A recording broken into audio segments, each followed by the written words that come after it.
Hello, gorgeous ladies. I'm Fiona Curie from Style Liberation, and we help women 35 plus to create a wardrobe full of outfits that they love without having to start from scratch. And we do that through our one-to-one consultations, our virtual consultations, our online program, the Style Transformation, and also our wonderful membership, the Super Stylers.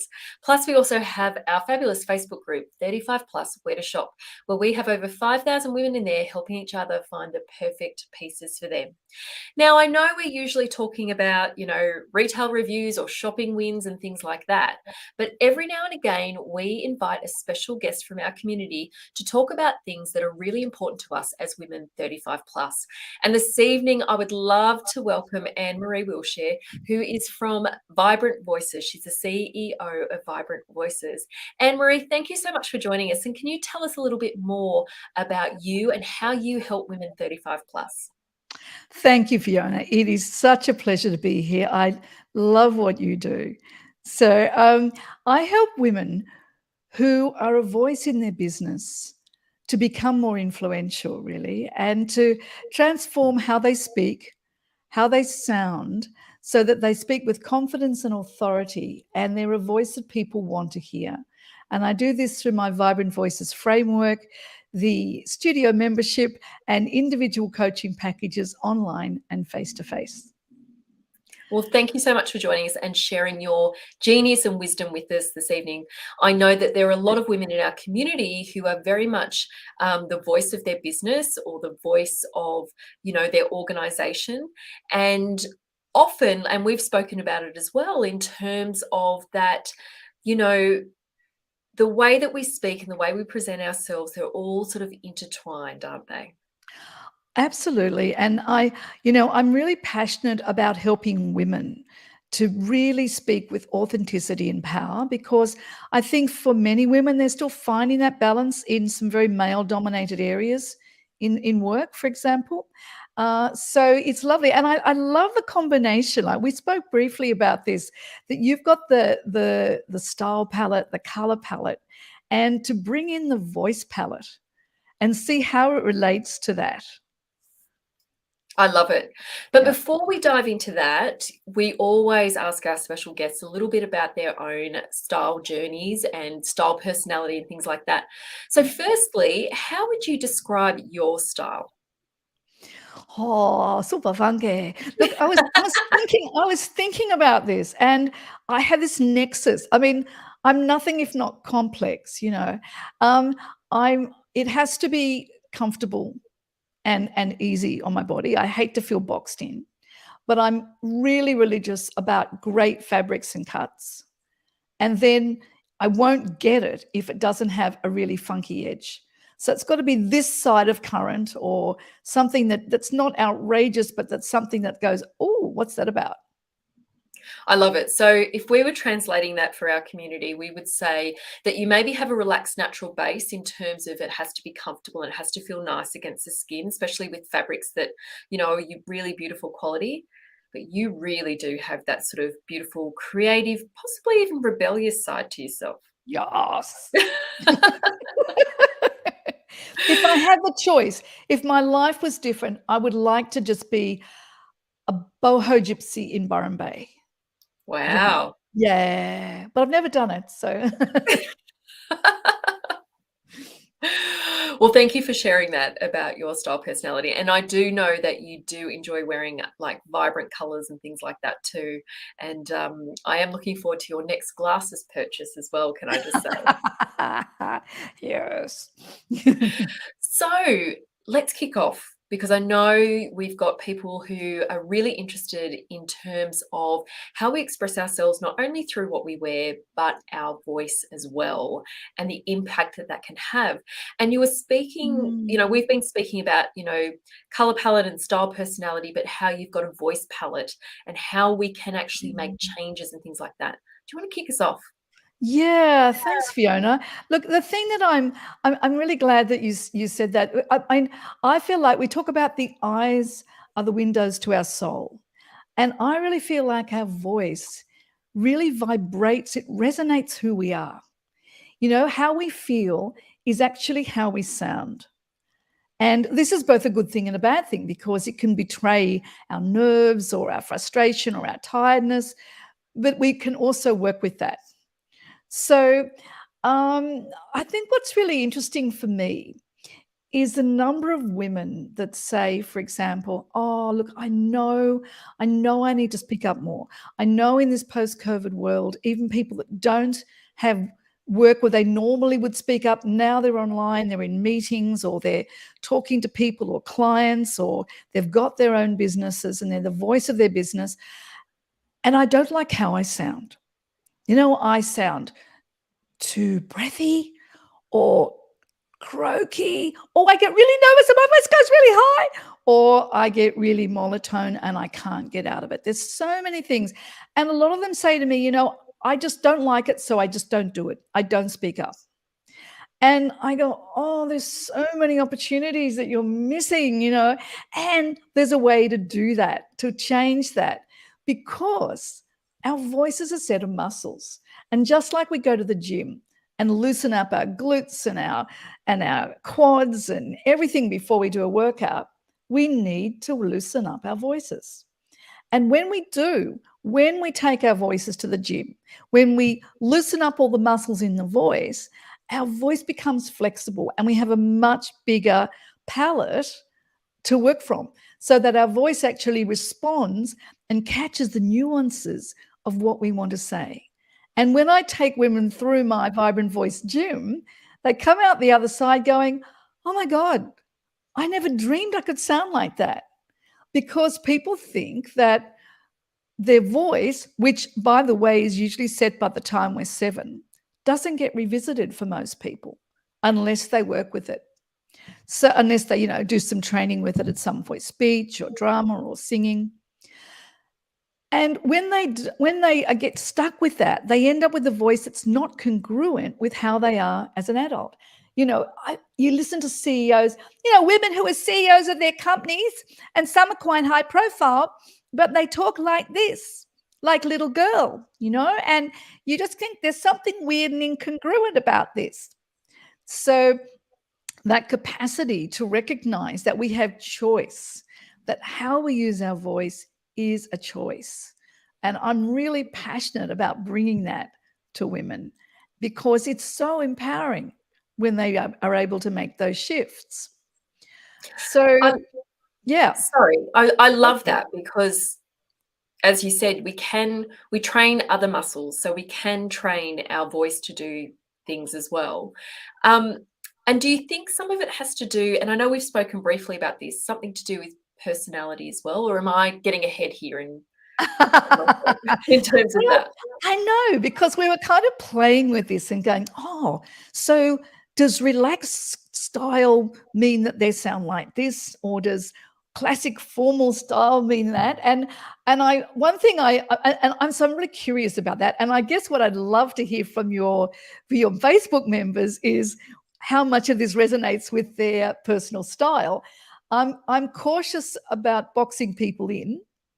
So, because I think we're all quite a unique combination of things. But I do think there are tendencies. And I absolutely agree, Fiona. For example, are you someone that feels very relaxed and comfortable when you're having conversation? So whether you're with a friend, or whether you're with a client or someone in your a colleague that you know well, and you don't even think about your voice, and you feel natural and clear in your ideas, and your voice sounds okay, but then you feel like there are times when you're not able to have.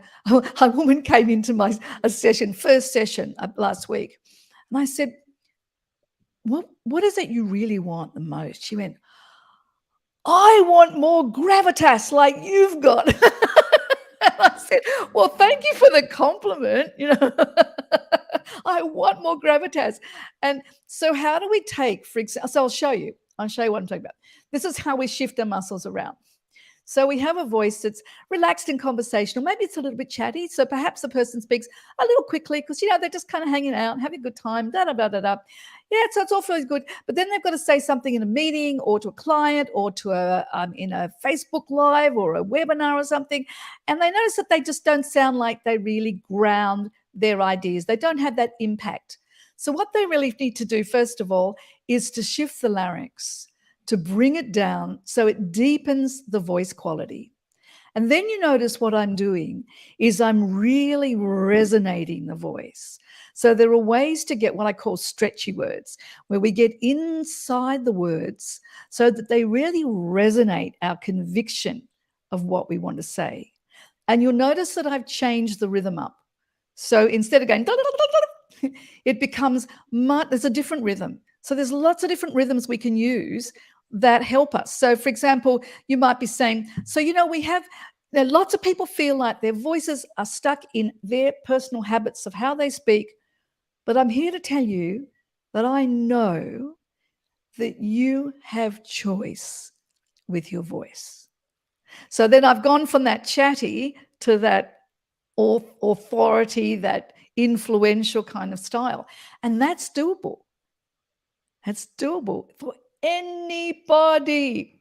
Now let's take it the other end and say, I have lots of clients who are authorities in their area, and therefore they need to deliver a lot of data, a lot of information. And they say to me, well, Anne-Maree, when I'm delivering my information, I know that it's all very good and accurate and important. But what happens is I feel monotone. I feel kind of boring. And their words, not mine. And, and I just seem to get stuck there. And it lacks excitement. It lacks engagement. And I can't shift it. So we take them through a blueprint to create that dynamic contrast. So, for example, first of all, instead of staying down here, we need to add more dynamic pitch variety. It's not that you change your voice. It's not that you're someone you're not, because I don't like that. It's not about giving you a one-size-fits-all kind of model, but it's noticing that you've got more capacity to lift your voice, to highlight keywords. And then monotone, people often say they're monotone, and they think of monotone as like that. But very often it's a monotonous rhythm. So if someone always speaks in this kind of tone, and sometimes they go down at the end of every phrase, or sometimes they go up in every phrase, and then they never land. So it's about that becoming first aware, and then secondly, having some tools to move that around so that your rhythm changes. And I've got people who are like motor mouths, people who are they're so excited and they're so high energy that they're like this all the time, and online that looks pretty intense, It sure does. But how do I shift it? and I work with them, and I get that new rhythm awareness and that new working with the breath and shifting up how they use the words. And then I'll notice them on a live going da da da da da da da. So they're starting to catch themselves and realize that they've got more choice, because it's not that we change for the whole conversation. It's that we start to recognize when we need to make a point, when we need people to remember what we're saying. I love that. And we've just got a comment saying, oh, now that I think of it, at work, I try and speak in a polished way. And she was saying her style is elegant. And I can't see who's made that comment just because we're in StreamYard. However, I completely understand that. I know when I worked in more of a corporate environment, if I was having to present at a board meeting or something like that, it was a very different voice that I would put on. Yeah. Actually, I've got a number of clients that have said to me, I really want to get rid of my presenter voice. They've got that. You could translate that as the boardroom voice or the whatever. Yes. It's like we know how we need to sound to be in our black suit. The 1980s woman in the corporate arena. And I was there. I've been through it. And it's really interesting to come out of that, because it's about that authenticity, and it's about having a way to be influential, to have gravitas, to be authoritative, but also to be you. And I think what happens is when we put on that equivalent of that heavy black jacket, and it somehow mutes us. So I think it's really lovely I encourage whoever said that to play with your whole voice palette and look at how you're able to keep that authenticity and the authority together.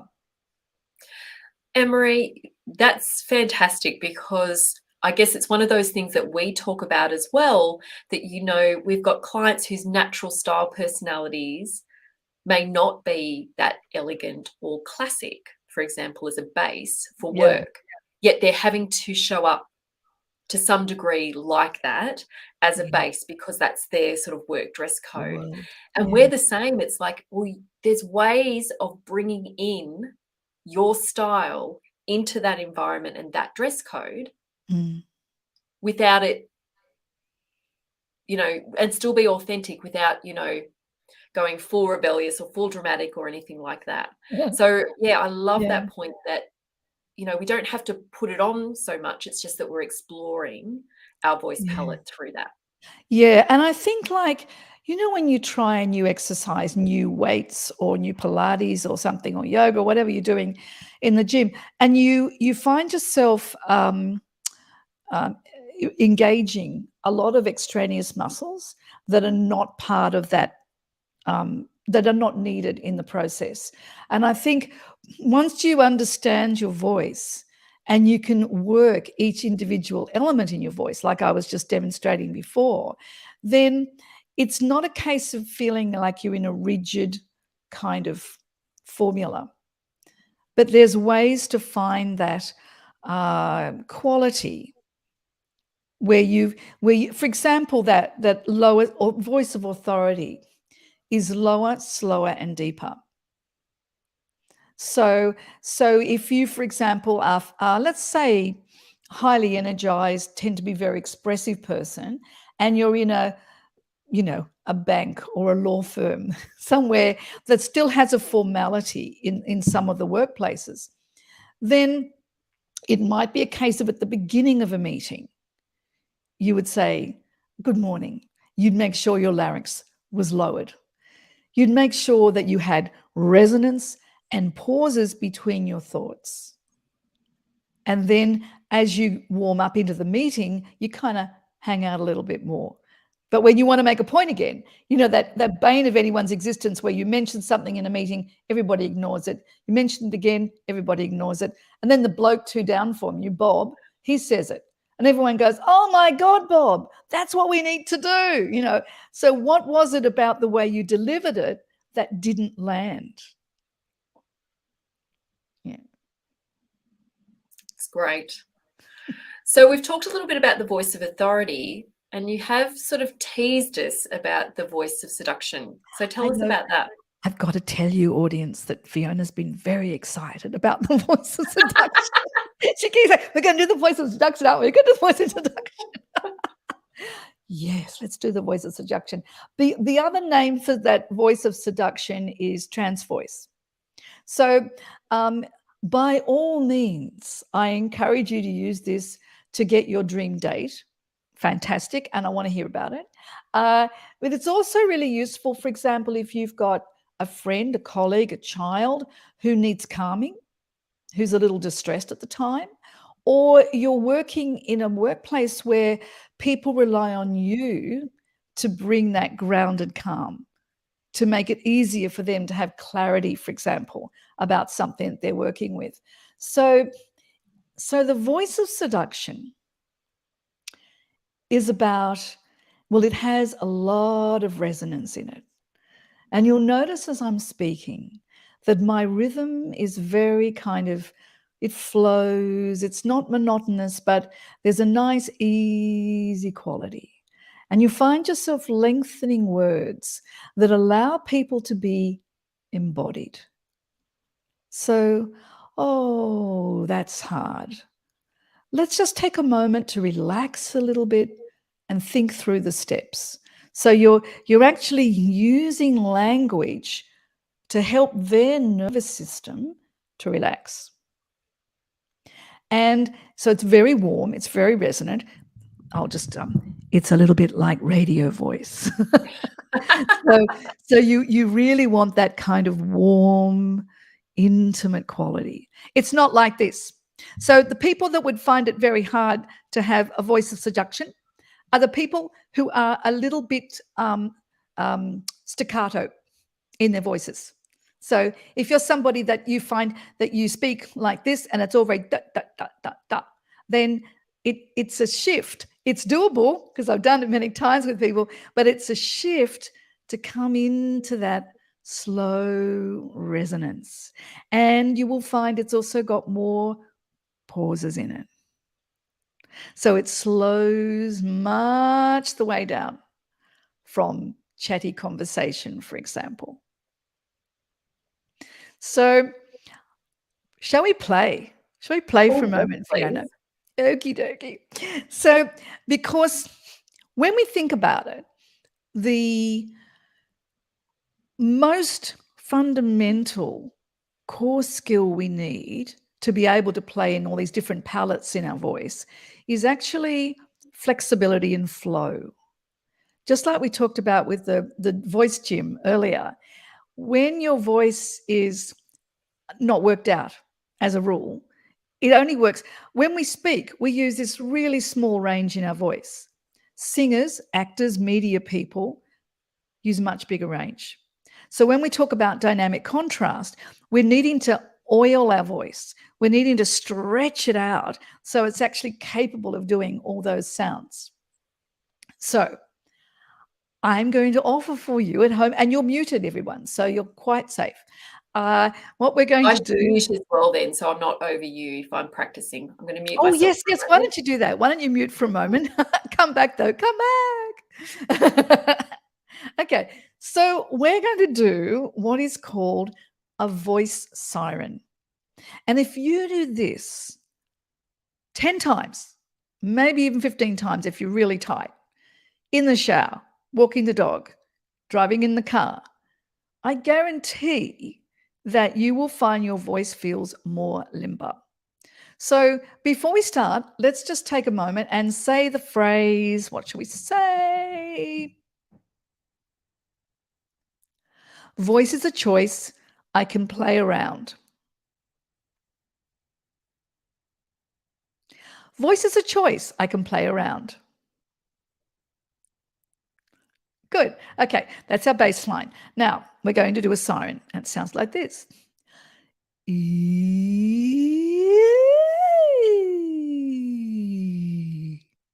Now, before you start, you might find, if you haven't done these before, or if you haven't limbered up your voice very often, that it might sound like this.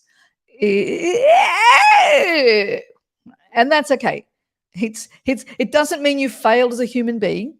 Just like if your glutes were tight or your hammies were tight, you go, wow, I really need this. So let's go for it. We'll do 5 together. Here we go.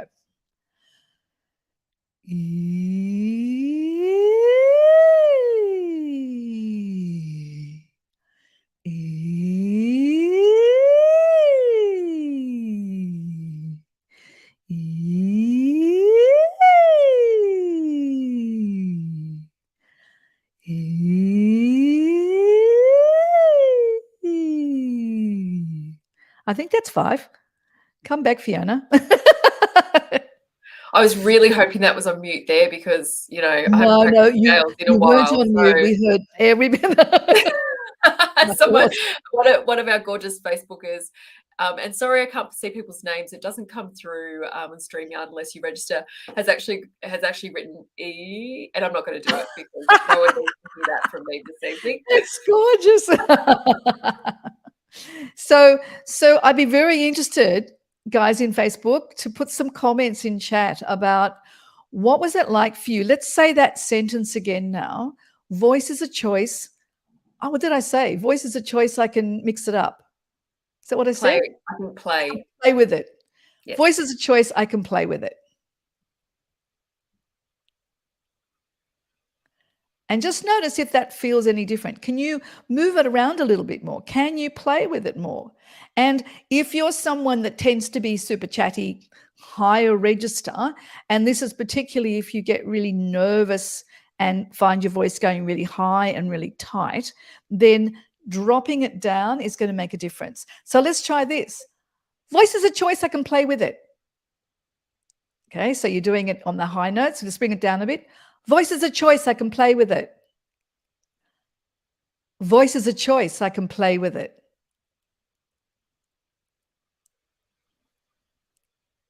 What happens when you shift it like that? Which one feels familiar? Which one feels really unfamiliar? The exciting thing. Sorry to Oh, interrupt. no, So go that gives for it. a really good indication of, I guess, where you're playing as well in terms of your voice. Yes. Yes, that's right. And it, I think the big thing is that people think they don't have that choice, but you really, really do. And um, it's quite subtle, and it may feel unfamiliar. And unfamiliar doesn't mean wrong. It just means you haven't gone there a lot. And it means practicing it till it becomes more familiar. So when I'm working with people, for example, and they're more high register, or they get really squeaky when they're nervous, then we work out what was something you would say, like my introduction statement or something you might say at the beginning of a meeting. Hello, welcome. Now we're all here. And practice saying that with that lowered larynx. That's fantastic. Do we have any And comments? yeah, so our wonderful Ia is Virginia. So she's saying hello. Hi, Virginia. That's a brilliant exercise. Thank you so much for sharing that with us. It's a really powerful one. And, it gives you an idea of what's possible. And honestly, if you do that and nothing else, you will find that you've got more choice. But there's so many elements, just like you have when you're working with color palette or style palette. There's so many ways to play with that give you new possibilities. And I think that, what would I say?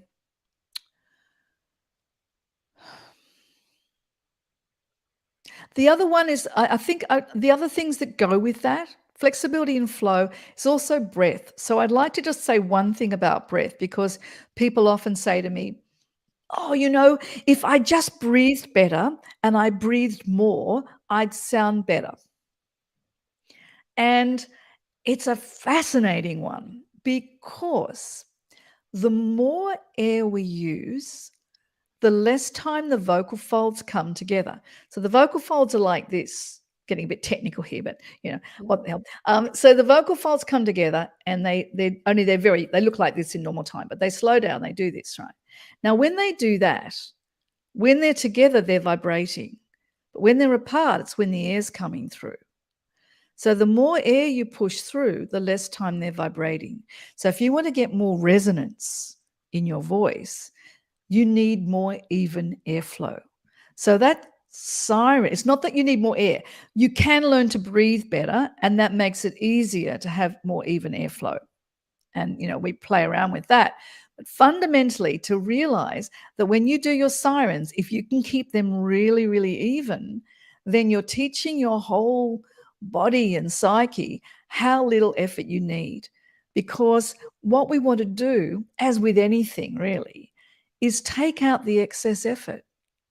We are all trying so hard, or most of us anyway, trying so much harder than we need to.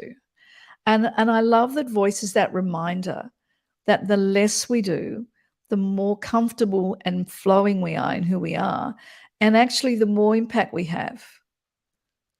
So I just wanted to add that, because I think it might help people, That's fantastic. And thank you so much for sharing that. And I guess it's really coming back to that idea that when we keep practicing, it becomes easier, it becomes second nature to do all of these things. Janet's saying this is great fun too. She loves it.